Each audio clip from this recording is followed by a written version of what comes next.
প্রয়োজন হয়, আমারও যদি কখনো চিকিৎসার প্রয়োজন হয়, আমি তার দ্বারস্থ হই। তিনি বাংলাদেশের কোথায় কোন চিকিৎসা হয়, কোন হসপিটালে ভালো চিকিৎসা পাওয়া যায়, সবকিছু সম্পর্কে অবগত আছেন। তিনি এই সেক্টরে বিগত দীর্ঘদিন ধরে কাজ করে যাচ্ছেন, এই সেক্টরকে নেতৃত্ব দিয়ে যাচ্ছেন। আমি হঠাৎ করে বলতে পারি, যদি আহাদ ভাইকে আপনারা নির্বাচিত করেন, আপনাদের কোন পার্বতীপুরের কোন মানুষকে চিকিৎসার অভাবে জীবন দিতে হবে না। আপনাদেরকে তাকে খুঁজতে হবে না চিকিৎসার জন্য, তিনি আপনাদের ঘরে ঘরে পৌঁছে যাবেন চিকিৎসা নিয়ে ইনশাআল্লাহ। প্রিয় বন্ধুগণ, আপনাদের আসলে আমি শুনলাম একটি দলের নাকি 4 জন প্রার্থী, অথচ আমাদের 11টি দলের মাত্র 1 জন প্রার্থী। এটাই আমাদের ন্যায় ও ইনসাফের পক্ষে, ত্যাগের এবং ন্যায় ও ইনসাফের পক্ষে ঐক্যের সবচেয়ে বড় প্রমাণ। তারা কেন 4 জন প্রার্থী হয় জানেন? কারণ তারা তাদের লুটপাটের অধিকার নিশ্চিত করতে চায়।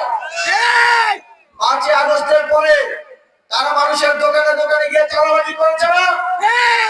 তারা মানুষের ব্যবসায়িক প্রতিষ্ঠানে হামলা করেছে না? তারা সংখ্যালঘুদের উপরে চড়াও হয়েছে না? তারা তাদের এই অধিকার নির্বাচনের পরে আরো 5 বছর নিশ্চিত করতে চায়। এবং এই লুটতরাজ চাঁদাবাজির ভাগাভাগির জন্যই তারা এক দলে 4 জন প্রার্থী হয়েছে। অথচ আমরা ন্যায় ও ইনসাফ প্রতিষ্ঠার জন্য, আপনাদের অধিকার নিশ্চিতের জন্য, লুটতরাজ চাঁদাবাজি দুর্নীতি বন্ধ করার জন্য দীর্ঘদিন ধরে কাজ করা আমার ভাইয়ের মতো প্রার্থীরা, দীর্ঘদিন ধরে কাজ করা খেলাফতে মজলিসের প্রার্থীরা, 11 দলের সকল প্রার্থী সর্বোচ্চ ত্যাগ স্বীকার করে কাঁধে কাঁধ মিলিয়ে একসাথে কাজ করছে। আপনারা কি এমন কাউকে ভোট দিবেন যারা এক দলের মধ্যেই একসাথে বসতে পারে না? আপনারা কি এমন কাউকে ভোট দিবেন যারা নির্বাচনের আগেই নিজেরা মারামারি করে, চাঁদাবাজির ভাগ নিয়ে, 10 টাকার ভাগ নিয়ে নিজেরা হামলা মামলা ভাঙচুর করে? ভোট দিব না, ওদেরকে ভোট দিব শাপলাকলিতে। সংগ্রামী বন্ধুগণ, আমাদের এবারের লড়াই অত্যন্ত ঐতিহাসিক লড়াই। জুলাই গণঅভ্যুত্থানে আমাদের 1400 ভাই জীবন দিয়েছে। আহাদ ভাই তাদের চিকিৎসা দিতে গিয়ে দেখেছেন সেই বিভীষিকাময় সময়। তারা রক্ত দিয়েছে দেশের স্বাধীনতার জন্য। তবে 12 তারিখ আমাদের সামনে এক সুবর্ণ সুযোগ আছে। আমাদেরকে, আপনাদেরকে, আপনাদের সন্তানদেরকে আর রক্ত দিতে হবে না। শুধুমাত্র 12 তারিখ ব্যালটে একটি সিল দেওয়ার মাধ্যমে আপনারা নিশ্চিত করতে পারবেন যে আগামীর বাংলাদেশে আর কোন সন্তানকে স্বাধীনতার জন্য, সুশাসনের জন্য, ইনসাফের জন্য রক্ত দিতে হবে না।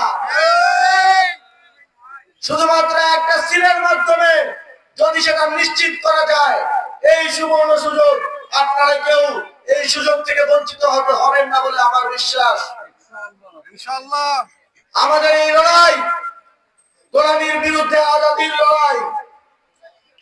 আমাদের এই লড়াই চাঁদাবাজির বিরুদ্ধে ইনসাফের লড়াই। আমাদের এই লড়াই দুঃশাসনের বিরুদ্ধে সুশাসনের লড়াই। আমাদের লড়াই আগ্রাসনের বিরুদ্ধে সার্বভৌমত্বের লড়াই। আমাদের এই লড়াই মা বন্ধুর ইজ্জত রক্ষার লড়াই। বন্ধুগণ, আমাদের এই লড়াইয়ে আমাদেরকে অবশ্যই বিজয় অর্জন করতে হবে এবং বিজয় অর্জনের জন্য শাপলাকলিকে বিজয়ী করতে হবে। যেই শাপলাকলির প্রতি জামাতে ইসলামী, জাতীয় নাগরিক পার্টি, বাংলাদেশ খেলাফতে মজলিস সহ 11 দল এই আসনে ভরসা রেখেছে।